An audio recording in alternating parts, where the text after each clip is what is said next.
चुनावी फिजा में इस वक्त दो बड़ी घटनाएं हैं, दो बड़ी खबरें हैं जिनकी जबरदस्त गूंज है। एक तो काशी विश्वनाथ मंदिर के कायाकल्प की खबर है और दूसरे किसान आंदोलन के दौरान हुए लखीमपुर कांड को लेकर एक बार फिर से खबरें गर्म हैं।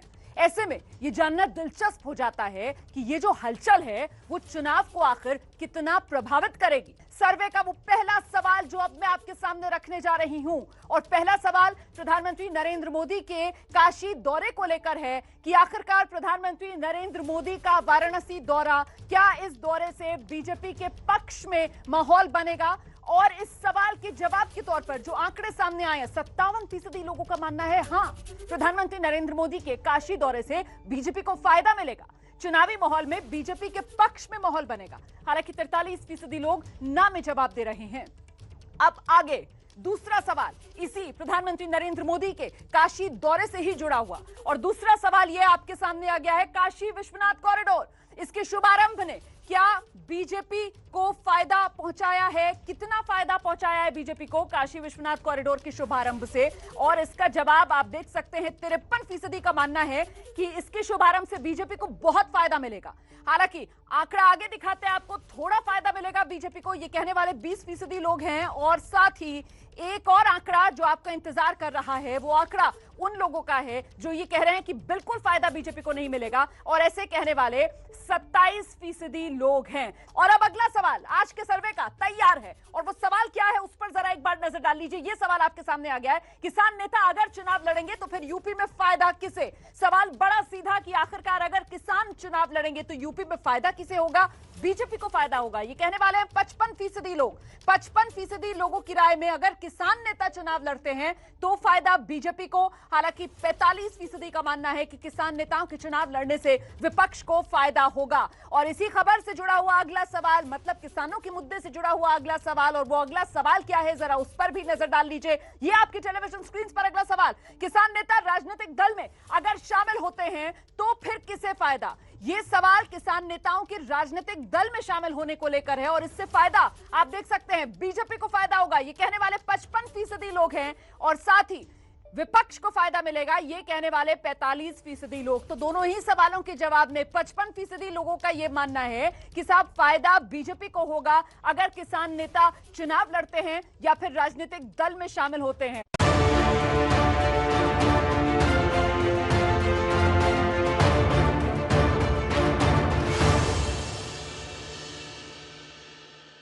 और अब बात पंजाब की। पंजाब उन 5 चुनावी राज्यों में है जहां अगले साल की शुरुआत में ही विधानसभा के चुनाव होने जा रहे हैं। पंजाब चुनाव को लेकर एबीपी न्यूज के लिए सी वोटर ने सर्वे किया है। तो आइए शुरुआत करते हैं पंजाब चुनाव पर सबसे ताजा सर्वे, और इस सर्वे का सबसे पहला सवाल जो आपके सामने आने वाला है, आम आदमी पार्टी की पॉलिटिक्स से जुड़ा हुआ यह सवाल है कि आखिरकार ये जो फ्री की पॉलिटिक्स है, इससे आम आदमी पार्टी को पंजाब में क्या फायदा होगा? देखिए, महिलाओं को 1000 रुपए भत्ते से लेकर फ्री की बिजली तक तमाम वादे जो आम आदमी पार्टी ने किए, आप देख सकते हैं 50% लोगों का मानना है हां, फ्री की पॉलिटिक्स से आम आदमी पार्टी को फायदा होगा। हालांकि ना कहने वाले भी 50% लोग ही हैं। सवाल अब आपके सामने आने वाला है, दर्शकों के सामने ओपिनियन पोल का यह अगला सवाल पंजाब से जुड़ा हुआ, कांग्रेस के लिए सिद्धू फायदेमंद या फिर नुकसानदेह? और इसके आंकड़े क्या कहते हैं आप देख सकते हैं, फायदेमंद कहने वाले 40% लोग हैं, मतलब नुकसानदेह मानने वालों का आंकड़ा बड़ा होने वाला है। और कितने लोग नुकसानदेह कह रहे हैं?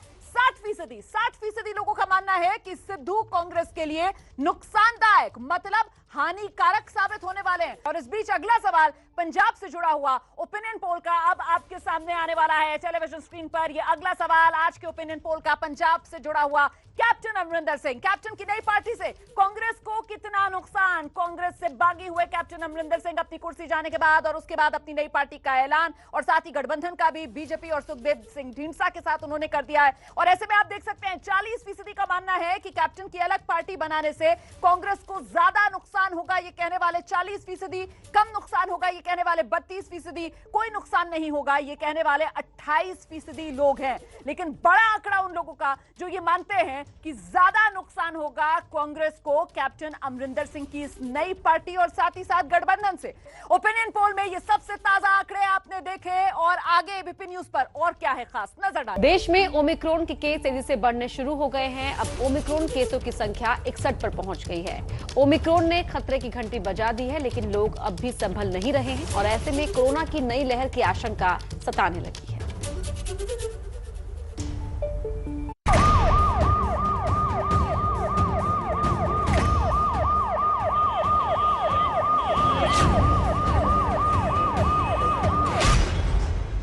मुंबई में ओमिक्रॉन के नए केस, दिल्ली में ओमिक्रॉन के नए केस।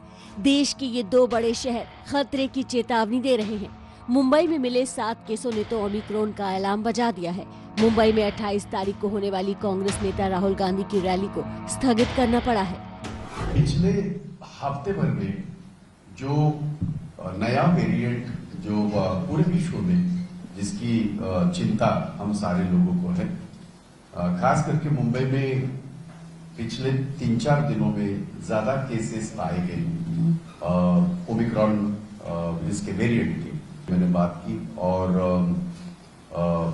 ये मैंने कहा कि ये हम लोग पोस्टपोन करते हैं और आगे चल के राहुल जी की सभा शिवाजी पार्क में जरूर होगी, 100% होगी, लेकिन वो 28 तारीख को नहीं हो रही है।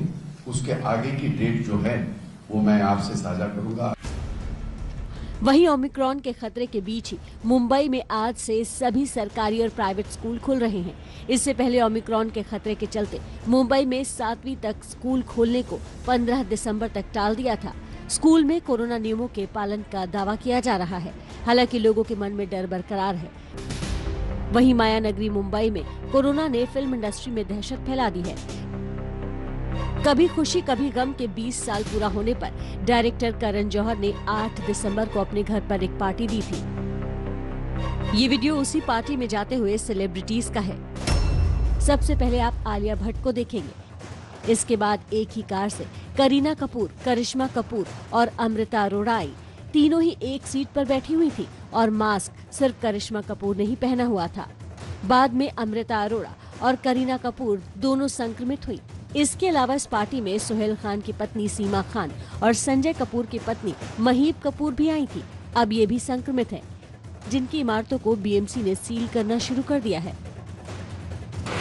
8 दिसंबर को करण जौहर के घर पर पार्टी और उसके बाद एक्ट्रेस करीना कपूर और अमृता अरोड़ा ये कोरोना पॉजिटिव आ गए और अन्य 2 जन, कुल 4 जन इस पार्टी में जो शामिल थे उसमें कोरोना पॉजिटिव आ गए। और उसके बाद बीएमसी पूरी तरह से एक्शन मोड पर हमें देखने मिल रही है। करीना कपूर का जहां पर रहती है ये बिल्डिंग है और ये बिल्डिंग के सामने आप देख सकते हैं कि बैनर लगाया गया है जहां पर ये पूरी तरह से जो बिल्डिंग है वो सील की गई है।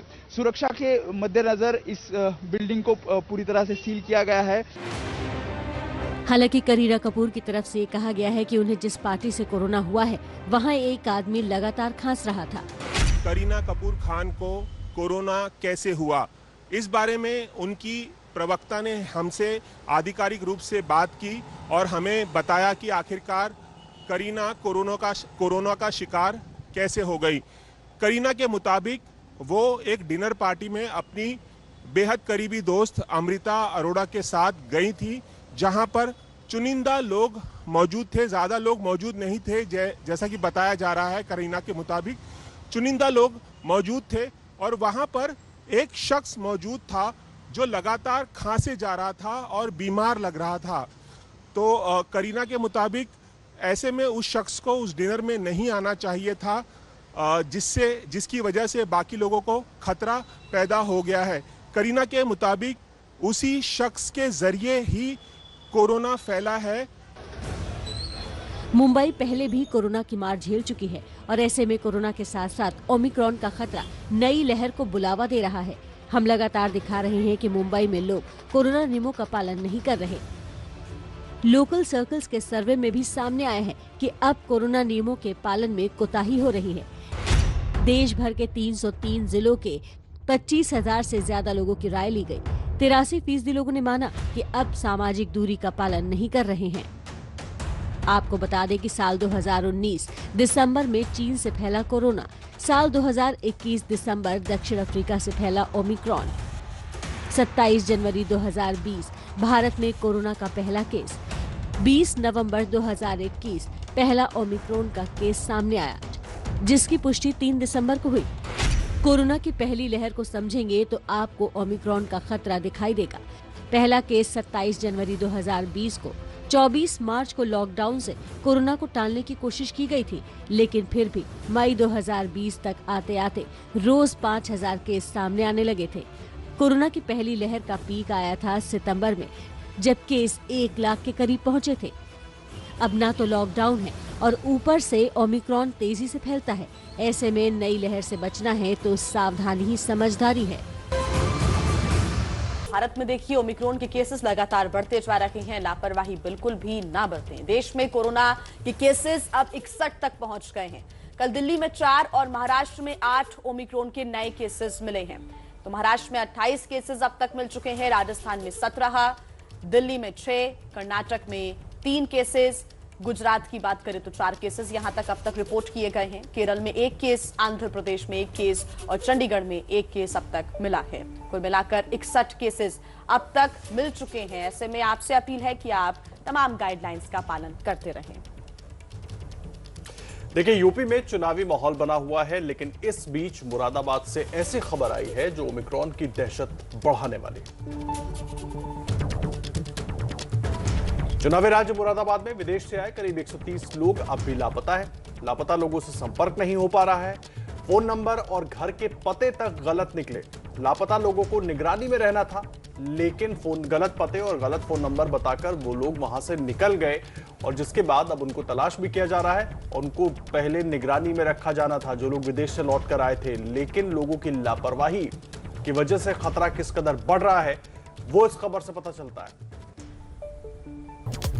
और आइए फटाफट खबरों के बाद अब खबरें विस्तार से आपको बता देते हैं। कृषि कानूनों के रद्द होने के बाद आज आंदोलनकारी किसान दिल्ली बॉर्डर को पूरी तरह खाली कर देंगे।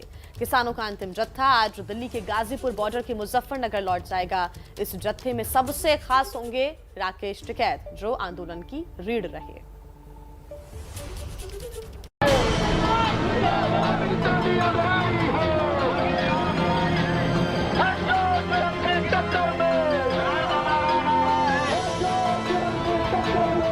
किसान आंदोलन का सबसे बड़ा चेहरा।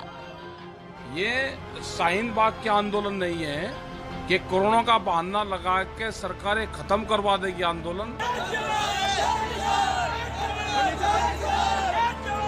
जिसकी एक आवाज पर देश भर के किसान एकजुट हुए। दिल्ली सरकार फिर कान खोल कर सुन रहे, ये किसान भी वही है और ये ट्रैक्टर भी वही है। दिल्ली की तरफ को जब भी कॉल हो ध्यान रखना, ये आर पार की लड़ाई है। जिसकी जिद के आगे सरकार को भी झुकना पड़ा।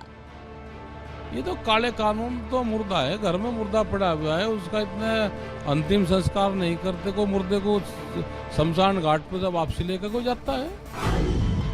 वो राकेश टिकैत 383 दिन बाद आज अपने घर लौट रहे हैं। भारतीय किसान यूनियन ने राकेश टिकैत की ये तस्वीर ट्विटर कर किसानों की फतेह मार्च को ऐतिहासिक बनाने की अपील की है। भारतीय किसान यूनियन के मुताबिक राकेश टिकैत सुबह 9 बजे दिल्ली के गाजीपुर बॉर्डर से अपने गांव मुजफ्फरनगर के सिसौली के लिए रवाना होंगे। इस दौरान मोदी नगर, मेरठ, खतौली, मंसूरपुर, सौरभ, चौपाल में टिकैत का भव्य स्वागत होगा। राकेश टिकैत शाम 4 बजे के करीब सिसौली पहुंचेंगे। सिसौली पहुंचकर टिकैत सबसे पहले उस चबूतरे पर जाएंगे जहां इन्होंने कृषि कानून रद्द होने तक घर वापस न लौटने का प्रण लिया था। आपको बता दें कि इसी चबूतरे पर बैठकर कभी किसान नेता महेंद्र सिंह टिकैत सर्वखाप के फैसले लिया करते थे, जो राकेश टिकैत के पिता थे। राकेश टिकैत की घर वापसी को लेकर सर्वखाप मुख्यालय सौरभ और भारतीय किसान यूनियन के मुख्यालय सिसौली में जोरदार तैयारियां की गई हैं। सिसौली में किसान भवन को खूबसूरत रोशनी से सजाया गया है। 11 क्विंटल लड्डू बनाए जा रहे हैं। तैयारियों की कमान खुद भारतीय किसान यूनियन के अध्यक्ष नरेश टिकैत संभाल रहे हैं। किसान बिल पे जो आंदोलन हुआ था उसको जीतने के बाद कल पहली बार भारतीय किसानों के राष्ट्रीय प्रवक्ता किसान मसीहा चौधरी राकेश टिकैत जी सोली आ रहे हैं और पूरे क्षेत्र के किसानों में उत्साह है। स्वागत करने के लिए कल सभी अपने ट्रैक्टर ट्रॉली से किसान फतेह मार्च को सफल बनाने का काम करेंगे। राकेश टिकैत की घर वापसी उन लोगों के लिए भी राहत लेकर आएगी जो पिछले 1 साल से यूपी के दिल्ली और दिल्ली से यूपी जाने में घंटों ट्रैफिक जाम का सामना कर रहे थे। राकेश टिकैत की अगुवाई में किसानों ने गाजीपुर बॉर्डर पर दिल्ली मेरठ एक्सप्रेसवे को जाम कर दिया था, लेकिन अब टिकैत के लौटने के बाद एक्सप्रेसवे को अगले 1 से 2 दिन में ट्रैफिक के लिए पूरी तरह खोल दिया जाएगा। 6 लेन वाली इस एक्सप्रेस की 3 लेन यानी दिल्ली से यूपी जाने वाली सड़क पहले से खुली थी, लेकिन अब बाकी की 3 लेन भी चालू हो जाएंगी। इस वक्त मैं गाजीपुर मोर्चे पर हूं और यहां से किसानों ने तेजी से निकलना शुरू कर दिया। ये किसान अपने घरों की तरफ लौट रहे हैं। आप देख सकते हैं किस तरह से टैंकर के ऊपर पलंग रखे हुए थे और अब गाड़ियों में जितनी भी गाड़ियां हैं सुबह से अपने घरों की तरफ लौट रही हैं। आप देखिए कि इन गाड़ियों में ज़्यादातर किसान हैं जो पिछले 1 साल से इस मोर्चे पर बैठे थे। राकेश टिकैत भले ही घर लौट रहे हैं, लेकिन इनके तेवर अभी भी नरम नहीं पड़े हैं। कल जींद में हरियाणा के टोलों पर धरना खत्म करने का ऐलान करते हुए टिकैत ने सरकार को चेताया कि अगर 15 जनवरी तक वादे पूरे नहीं हुए तो किसान वापस भी लौट सकते हैं। ठीक रहा, 1 साल की मेहनत रही, ये हमेशा याद आता रहेगा। ये मोर्चा, ये लोग सब याद आएंगे। यूपी में विधानसभा चुनाव से पहले राकेश टिकैत की घर वापसी सत्ताधारी बीजेपी के लिए भी बड़ी राहत होगी। जाट, सिख, मुस्लिम, लामबंदी और राकेश टिकैत की वजह से बीजेपी को पश्चिमी यूपी में बड़ा नुकसान होने का डर सता रहा था, लेकिन कृषि कानूनों की वापसी के बाद अब हालात तेजी से बदल रहे हैं। किसान घर लौट रहे हैं, बीजेपी को राहत की उम्मीद है, लेकिन बीजेपी जो अभी किसान आंदोलन से उबरी नहीं है कि लखीमपुर कांड के भंवर में फिर फंस गई है। किसान नेता राकेश टिकैत ने भी टेनी के इस्तीफे की मांग कर बीजेपी की धड़कनें बढ़ा दी है। सवाल ये है कि एसआईटी की रिपोर्ट के बाद क्या अब केंद्रीय गृह राज्य मंत्री अजय मिश्र टेनी इस्तीफा देंगे? क्या अब लखीमपुर कांड पर टिकैत बढ़ाएंगे सरकार की टेंशन? पूरी एसआईटी ने ठीक अपनी जांच करी है, अब जो टेनी है उसको इस्तीफा दे देना चाहिए, नैतिकता के आधार पर इस्तीफा दे देना चाहिए। क्या चुनाव से पहले किसान फिर देंगे सरकार को चुनौती? योजना इन्होंने बनाई, हत्या इन्होंने की और ये लगातार झूठ बोलते रहे। पूरा यूपी के जो मुख्यमंत्री हैं वो झूठ बोलते रहे, टोनी जो गृह राज्य मंत्री हैं वो झूठ बोलते रहे। क्या गृह राज्य मंत्री से इस्तीफे पर अब होगी आर पार की लड़ाई? कैसा है कि मंत्री जी को नहीं मालूम अपना बेटा इस तरह की हत्या करने वाला है? गाड़ी मंत्री जी की मजाक है, आंखों में धूल झोंक रहे हैं देश की जनता की। आप उत्तर प्रदेश जनता देख रही है, देश देख रहा है।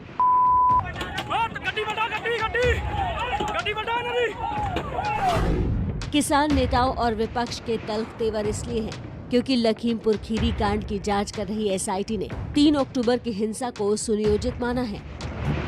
लखीमपुर कांड को एसआईटी ने ना तो लापरवाही माना है और ना ही हादसा। एसआईटी के मुताबिक ये सोची समझी साजिश थी जिसमें किसानों को जान से मारने की नीयत से उन्हें जीप से कुचलने का प्लान बनाया गया था। एसआईटी ने केंद्रीय गृह राज्य मंत्री अजय मिश्रा टेनी के बेटे आशीष मिश्रा को साजिश का मास्टरमाइंड भी बताया है। जांच में मिले सबूतों के आधार पर एसआईटी ने गृह राज्य मंत्री के बेटे आशीष मिश्रा समेत 14 लोगों को आरोपी बनाया है, जिनके खिलाफ गंभीर धाराओं में मुकदमा दर्ज करने के लिए एसआईटी ने कोर्ट में अर्जी भी दे दी है। एसआईटी अब आरोपियों पर हत्या की कोशिश, आपराधिक साजिश का मुकदमा दर्ज कर रही है। इसके अलावा आरोपियों को दंगा करने, लाइसेंसी हथियारों का दुरुपयोग करने और घातक हथियारों से गंभीर चोट पहुंचाने की भी धाराओं में मुकदमा दर्ज किया जा रहा है।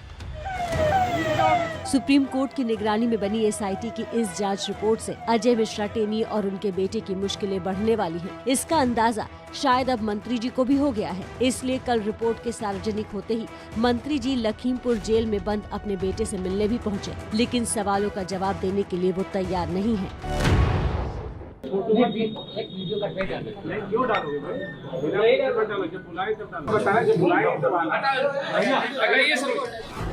मंत्री जी के जवाब से साफ है कि वो सवालों से बच रहे हैं और अब बचने के अलावा शायद कोई रास्ता भी नहीं है, क्योंकि ज्यादा दिन नहीं बीते जब वो और उनके बेटे बड़े बड़े दावे कर रहे थे। किसी भी धारा में FIR हो, लेकिन जब तक सबूत नहीं है और जो चीज़ें स्पष्ट कर रही हैं हमारी कि हम कार्यक्रम स्थल पर नहीं थे, ना हमारा पुत्र कार्यक्रम स्थल पर था, ये सारी बातें स्पष्ट हो चुकी हैं। ऐसा सभी लोग हमारे जनपद के लोग जानते हैं, बड़े विशाल रूप में वो दंगल का आयोजन होता है। तो सुबह 9 बजे से लेकर के कार्यक्रम के समापन तक हम बनबीरपुर में ही थे। इतना ही नहीं, लखीमपुर कांड पर चौतरफा घिरने के बाद केंद्रीय गृह राज्य मंत्री ने यहाँ तक दावा किया था, एक मंत्री ने किसानों को मारने का काम किया है। प्रधानमंत्री जानते हैं, उनके साथ उनकी टीम में है। हमने कहा उस समय भी डिस्कशन नहीं होने दी। सवाल ये है कि क्या गृह राज्य मंत्री को इस्तीफा देना चाहिए, नहीं देना चाहिए, सरकार को अब हटाना चाहिए। और यही बात विपक्ष और पूरी जनता कह रही थी, अगर दोषी है कोई जान लेने, जिनकी हत्या हुई है, किसानों पे गाड़ी से कुचल दिया गया, उसके जिम्मेदार भारतीय जनता पार्टी के मंत्री, गृह राज्य मंत्री और उनके बेटे जिन पे आरोप हैं, वो कम से कम साबित तो हुआ है। जो सबसे बड़े दोषी हैं, उनके पिता जो गर्भोक्ति से किसानों को कुचलने की बात कर रहे थे, वो मंत्री बने बैठे हैं। और इसलिए मैं कह रहा हूँ कि सरकार की नीति और नियत दोनों में खोट है। जब मेरा कातिल ही मेरा मुंसिफ है, क्या मेरे हक में फैसला देगा? और उस बीच एक बड़ी खबर आपको देते हैं। जम्मू कश्मीर से बड़ी खबर आ रही है, जहां पर पुलवामा में मुठभेड़ लगातार जारी थी, जिसमें इस वक्त बड़ा अपडेट ये है कि एक आतंकी को सुरक्षा बलों ने मार गिराया है। ये बड़ी जानकारी पुलवामा से, जहां पर एक आतंकी को मार गिराया सुरक्षा बलों ने। आतंकी की अभी पहचान नहीं हो पाई है। लगातार एनकाउंटर वहां पर जारी था। आतंकियों को सुरक्षा बलों ने घेर रखा था और दोनों ही तरफ से गोलीबारी हो रही थी। इस बीच बड़ी जानकारी यह मिल रही है कि एक आतंकी को मार गिराया गया है। हालांकि अभी आतंकी की पहचान नहीं हो पाई है। बात करेंगे यूपी की। उत्तर प्रदेश चुनाव में बीजेपी और समाजवादी पार्टी की लड़ाई दिलचस्प मोड़ पर पहुंच गई है। बीजेपी ने अखिलेश यादव की पिछली सरकार पर निशाना साधते हुए एक वीडियो भी जारी किया है। क्या है इस वीडियो में और इस वीडियो का आइडिया बीजेपी को कहां से मिला, इस रिपोर्ट में देखिए। फर्क साफ है। पहले जो सरकार में थे वो यहां जमीनों पर अवैध कब्जे करवाते थे। आज ऐसे माफियाओं पर जुर्माना लग रहा है, बुलडोजर चल रहा है। तभी तो यूपी के लोग कहते हैं फर्क साफ है। शनिवार को बलरामपुर की रैली में पीएम मोदी ने फर्क साफ है का जो नारा दिया था, उसे अब बीजेपी ने समाजवादी पार्टी पर वार का हथियार बना लिया है। वीडियो कैंपेन की शक्ल में है। पिछली सरकार भी तो थी, कागजों पे काम, मुंह मांगा था, लेकिन इनकी ईमानदारी के चक्कर में हमारी ठेकेदारी तो गई। उत्तर प्रदेश बीजेपी की तरफ से ट्वीट किए गए इस 54 सेकंड के कैंपेन वीडियो को देखने से पहले आप इन लाइनों को भी समझ लीजिए। लिखा है, 2017 से पहले सरकारी पैसों को खाना जो अपना हक समझते थे, 2017 के बाद उन पर काबू होने से यूपी की तरक्की में जो फर्क आया है, फर्क साफ है। इस ट्वीट में कहीं भी समाजवादी पार्टी या अखिलेश यादव का जिक्र नहीं है, लेकिन लाल टोपी देखते ही आप समझ जाएंगे कि बात किसकी हो रही है। अरे सड़क पे थोड़े गड्ढे ही तो आते थे, अमेरिका की सड़क लेकर क्या करते? सारा पैसा अगर सड़क पे लगा देते ना, तो हमारी अय्यासी का क्या होता? पिछली सरकार भी तो थी, कागजों पे काम, मुंह मांगा था। अब लगे हैं जमानत के चक्कर में। वकील साहब, इस बार तो हो जाएगी ना जमानत। अरे वकील साहब, 2017 से पहले सरकारी पैसे को खाना जो अपना हक समझते थे, 2017 के बाद उन पर काबू होने से प्रदेश की तरक्की में जो फर्क आया है, वो फर्क साफ है। बीजेपी के इस प्रचार वीडियो के सामने आने के बाद समाजवादी पार्टी भी इसका काट ढूंढने में जुट गई है। पार्टी के सोशल मीडिया अकाउंट से कई ऐसी तस्वीरें पोस्ट की गई, जिसमें अखिलेश सरकार और योगी सरकार में फर्क को समझाने की कोशिश की गई है, लेकिन जनता किस पर यकीन करेगी, ये वक्त ही बताएगा। नाम बदलना, समाजवादियों ने काम करना, भारतीय जनता पार्टी की सरकार में नाम बदलना, फर्क साफ है। किसी को अपना नाम बदलवाना हो, मुख्यमंत्री जी पर दरखास्त दे दो, नाम बदल जाएगा। जारी है नमस्ते भारत का सफर और अब बात करते हैं महंगाई की। खुदरा महंगाई दर के बाद अब थोक महंगाई दर ने 12 साल का रिकॉर्ड तोड़ दिया है। सवाल है कि लगातार महंगाई में जिंदगी कैसे चले। पहले 3000 में राशन आ जाता था, अब 5-5 हजार में राशन आता है। 30 से 40 रुपए बढ़ोतरी हुई है और सैलरी हम लोग की उतना ही है। अलग अलग दालों में जो ना 10 से 20% मतलब यानी कि 20 रुपए किलो की तेजी है लगभग पिछले साल। सब्जी महंगी, दाल महंगी, तेल महंगा, महंगा हर सामान। अब तक जो महंगाई आम जनता की जेब पर चुभ रही थी, अब वही महंगाई आंकड़ों में दिखाई देनी शुरू हो गई है। थोक महंगाई दर 14.23 पर पहुंच गई है। थोक महंगाई दर ने 12 साल का रिकॉर्ड तोड़ दिया है।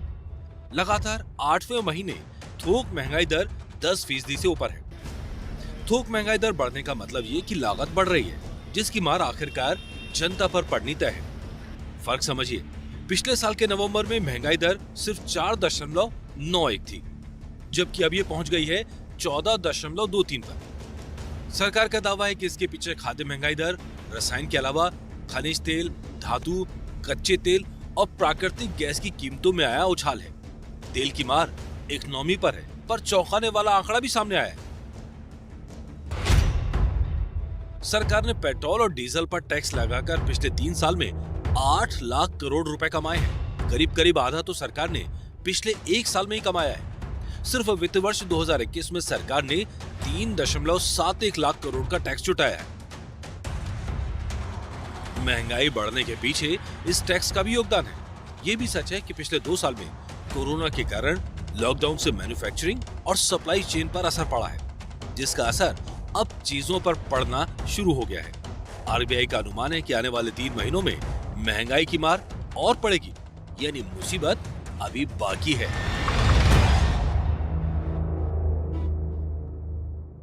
तो वहीं पिछले 8 महीने में थोक महंगाई दर बढ़ती गई है और कैसे ये महंगाई दर बढ़ रही है, आइए आपको ग्राफिक्स के जरिए हम बताते हैं। सबसे पहले बात अप्रैल की अगर करें तो देखिए 10.74%, मई 13.11%, जो कि बढ़ गई। जून की बात करें तो थोड़ी सी गिरावट जरूर देखने को मिली, 12.07%।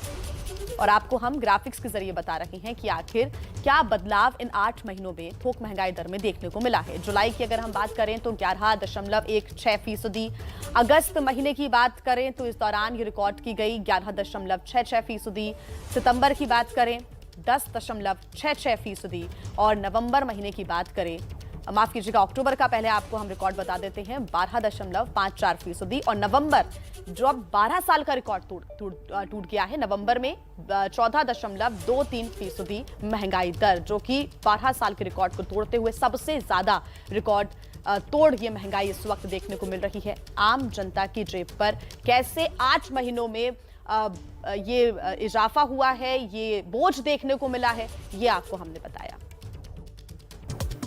और अब बात करते हैं उत्तर प्रदेश में चुनावी माहौल की। यूपी में चुनावी माहौल बना हुआ है, लेकिन इस बीच मुरादाबाद से ऐसी खबर आई है जो ओमिक्रॉन की दहशत बढ़ाने वाली है। चुनावी राज्य मुरादाबाद में विदेश से आए 130 लोग अब भी लापता हैं। डर है कहीं चुनाव के जोश में ओमिक्रॉन बेकाबू ना हो जाए। जनता नहीं चला रही है, रैलियां हो रही हैं,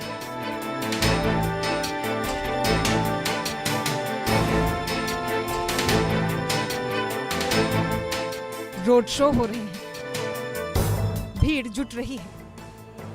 ऐसे में एक भी केस अगर ओमिक्रॉन का इस भीड़ में पहुंचा तो सोचिए क्या होगा। ये हम नहीं डरा रहे हैं, ये बता रही है मुरादाबाद स्वास्थ्य विभाग की ये रिपोर्ट, जिसके मुताबिक पिछले दिनों मुरादाबाद में विदेश से 519 लोग आए, जिसमें से 130 लापता हैं। मुरादाबाद में विदेशी जो लोग आ रहे हैं या व्यापार के सिलसिले में यहाँ से बाहर से लोग आते हैं, और अभी तक 519 आज शाम तक 519 लोगों की लिस्ट हमारे पास आ चुकी है। हाँ, करीब 130 के आसपास ऐसे लोग हैं जो इससे हमारा भी संपर्क नहीं हो पाया है, जिसमें से कुछ पते ऐसे हैं जो कि अन्य राज्यों के हैं और ऐसे ही कुछ इंटरनेशनल नंबर हैं। करीब 20-25 नंबर ऐसे हैं जो इंटरनेशनल नंबर हैं जिनके पास, जिसके उसमें आईडी में लिखे हुए हैं, जिसकी वजह से उनसे बात नहीं हो पा रही है। और कई सारे हैं कॉल नहीं, स्विच ऑफ फोन जा रहा है, कॉल उठ नहीं रही है, कॉल कनेक्ट नहीं हो रही है।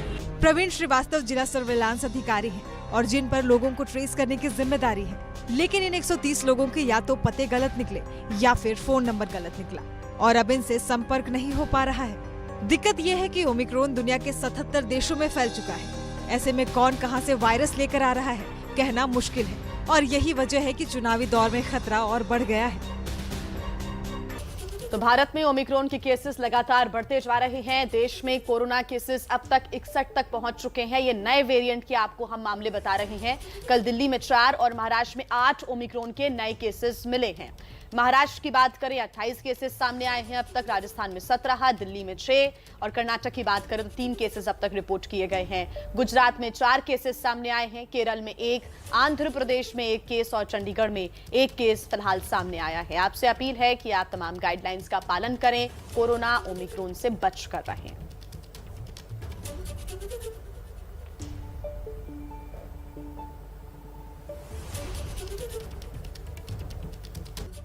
ओमिक्रॉन के बढ़ते केसेस से दुनिया दहशत में है। अब तक दुनिया के 77 देशों में ओमिक्रॉन फैल चुका है। कोरोना की सबसे ज्यादा मार इस वक्त ब्रिटेन पर पड़ रही है। वहीं साउथ अफ्रीका से आ रही रिपोर्ट बताती है कि ओमिक्रॉन से लड़ना आसान नहीं है।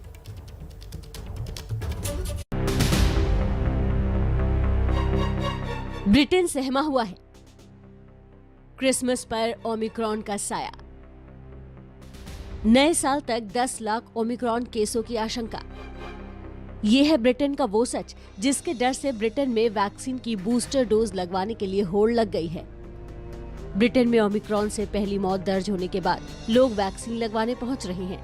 ब्रिटेन को आशंका है कि जल्द ही उसके सारे अस्पताल फुल हो जाएंगे, क्योंकि ओमिक्रॉन फैलने की रफ्तार उसके काबू में नहीं है। फ्लाइट रोककर ओमिक्रॉन से लड़ने की कोशिश भी ब्रिटेन ने छोड़ दी है। अब ब्रिटेन ने विदेशों से आने वाली फ्लाइट पर लगा प्रतिबंध हटा लिया है। विदेश से आने वाले नागरिकों को अब खुद को अलग करना होगा, लेकिन समारोहों के लिए अब लाइसेंस लेना होगा। बंद कमरों में अब मास्क लगाना अनिवार्य कर दिया गया है। वहीं दक्षिण अफ्रीका में भी हालात अलग नहीं है। दक्षिण अफ्रीका में एक हफ्ते में कोरोना के केस 83% बढ़ गए हैं। 7 दिनों में अस्पताल में भर्ती होने वालों की संख्या 70% बढ़ गई है। गंभीर मरीजों की संख्या 7.5% बताई जा रही है। वहीं दक्षिण अफ्रीका से पहली स्टडी सामने आई है। इसके मुताबिक फाइजर बायोएनटेक का टीका सिर्फ 33% सुरक्षा दे रहा है, जबकि 70% लोगों को अस्पताल की जरूरत नहीं पड़ रही है। यानी वैक्सीनेटेड लोगों में से 67 लोगों को ओमिक्रॉन फिर से हो रहा है, जबकि इन 67 में से 20 लोगों को अस्पताल की जरूरत पड़ रही है। ये स्टडी दक्षिण अफ्रीका के सबसे निजी बीमाकर्ता डिस्कवरी हेल्थ और south African medical research council ने किया है। ये ओमिक्रॉन पर अब तक की पहली स्टडी है, जिसमें 2,11,000 केसों के आधार पर रिपोर्ट तैयार की गई है। यही वजह है कि ओमिक्रॉन को लेकर भारत में भी टीके की जरूरत महसूस की जा रही है, लेकिन फिलहाल जरूरत है देश की पूरी आबादी को वैक्सीन की डोज लगे। काफी नहीं है 1 डोज, हमें 2 डोज लेनी है। तो सबसे महत्वपूर्ण हमारा स्टेप है कि हम इन वैक्सीन को हर वयस्क तक पहुंचाएं, और यही हमारी सबसे बड़ी शील्ड होगी आज की जो पेंडेमिक की सिचुएशन है। लेकिन नया टीका विकसित करना भी आसान नहीं है। ऐसे में मौजूदा टीकों की डोज सभी को लगाने की रणनीति पर काम किया जा रहा है। भारत में अब तक 134 करोड़ वैक्सीन लगाई जा चुकी है, लेकिन ये टीके ओमिक्रॉन पर कितने कारगर हैं, इसकी जांच होनी अभी बाकी है। तो किसान आंदोलन खत्म हो चुका है। अब 383 दिन बाद दिल्ली के गाजीपुर बॉर्डर से किसानों की घर वापसी शुरू हो गई है। आपको ग्राफिक्स के जरिए हम दिखाते हैं कि इन 383 दिनों में आंदोलन में आखिर क्या क्या हुआ। 26 नवंबर की बात करें, किसान आंदोलन की शुरुआत हुई थी। 8 दिसंबर 2020 किसानों ने भारत बंद किया, हंगामा भी देखने को मिला। 22 जनवरी की बात करें तो 11वें दौर की अंतिम बातचीत भी हुई। बातचीत के बाद कोई नतीजा नहीं निकला। 26 जनवरी पूरा देश जानता है क्या हुआ। ट्रैक्टर रैली हुई और दिल्ली में हिंसा हुई। 5 सितंबर की बात करें 2021 तो मुजफ्फरनगर में किसानों की महापंचायत का आयोजन हुआ। 19 नवंबर 2021 पीएम मोदी का कानून वापसी का ऐलान हुआ प्रकाश पर्व के दिन। 29 नवंबर 2021 संसद से कानून वापसी का बिल भी पास हो गया। ऐसे में 30 नवंबर 2021 एमएसपी पर कमेटी बनाने का भी फैसला किया गया। 9 दिसंबर 2021 किसानों का आंदोलन खत्म करने का ऐलान, और उसके बाद कई लोगों को राहत मिली। 11 दिसंबर 2021 किसानों की घर वापसी शुरू हो गई। 15 दिसंबर 2021 आज किसान घर लौट रहे हैं। राकेश टिकैत आज घर लौटेंगे सुबह हवन करने के बाद। संसद का सत्र चल रहा है। विपक्ष के पास सरकार को घेरने के लिए महंगाई से लेकर ओमिक्रॉन तक कई बड़े मुद्दे हैं, लेकिन एकता नहीं है। अब इसी पर लेकर कांग्रेस ने विपक्षी दलों के साथ बैठकें शुरू की हैं। सवाल है कि क्या कांग्रेस की ये कोशिश सफल होगी? क्या रूठी ममता को मनाएगी कांग्रेस? क्या विपक्ष को फिर एकजुट कर पाएगी कांग्रेस? क्या मोदी के लिए सबसे बड़ी चुनौती बन पाएगी कांग्रेस? ये सवाल इसलिए क्योंकि यूपीए का कुनबा बिखर रहा है। दीदी एकला चलो के नारे लगा रही हैं, बार बार कांग्रेस को कोस रही हैं और इससे देश की सबसे पुरानी पार्टी अंदर से हिली हुई है। और इसीलिए कल रात सोनिया गांधी ने दिल्ली में अपने घर पर विपक्षी नेताओं की बड़ी बैठक बुलाई। इस बैठक में एनसीपी प्रमुख शरद पवार, शिवसेना सांसद संजय राउत, नेशनल कॉन्फ्रेंस के नेता फारूक अब्दुल्ला, डीएमके सांसद टीआर बलू, कांग्रेस नेता राहुल गांधी और राज्यसभा में विपक्ष के नेता मल्लिकार्जुन खड़गे शामिल हुए। आज हम लोग मिल रहे हैं, बातचीत कर रहे हैं कि कैसे हम लोग सब इकट्ठे काम कर सकें, आगे चल सकें, और यही एक मुद्दा था। हम लोगों में बहुत अच्छी सहमति बनी, बहुत अच्छी सहमति। वैसे तो इस बैठक का मकसद विपक्ष को एकजुट करना था, लेकिन जो खबर छनकर बाहर निकली उसके मुताबिक जल्द ही विपक्ष का कोई बड़ा नेता पश्चिम बंगाल की मुख्यमंत्री ममता बनर्जी से बात करेगा। सूत्रों के मुताबिक ये जिम्मेदारी शरद पवार के कंधे पर डाली जा सकती है। देखिए, अपोजिशन यूनिटी ये मेन एजेंडा रहा। अपोजिशन यूनिटी, हमको एक साथ काम करना है, एक साथ आगे जाना है और स्टेट वाइज काम करना है। एक फर्स्ट मीटिंग है, ये वापस मिलेंगे। विपक्ष के ये सभी नेता आज फिर मिलने वाले हैं। अब की बार राज्यसभा से 12 सांसदों के निलंबन के मुद्दे पर बात होगी, जिसको लेकर सरकार और विपक्ष में ठनी है। लगातार धरना चल रहा है। सरकार ने विपक्ष के सामने माफी का प्रस्ताव भी रखा है, लेकिन विपक्ष इसके लिए तैयार नहीं। माफी मांग ले? नहीं, माफी नहीं, माफी की कोई बात नहीं। नेताओं को बुलाया गया था ना, no apology, no regrets, will fight.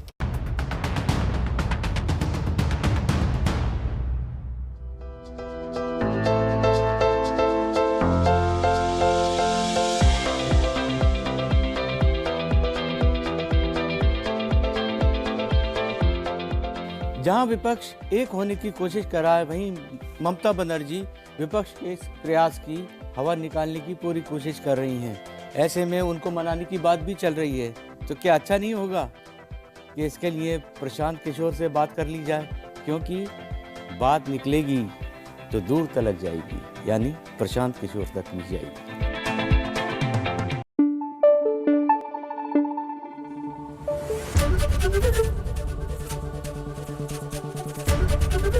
ABP news आपको रखे आगे।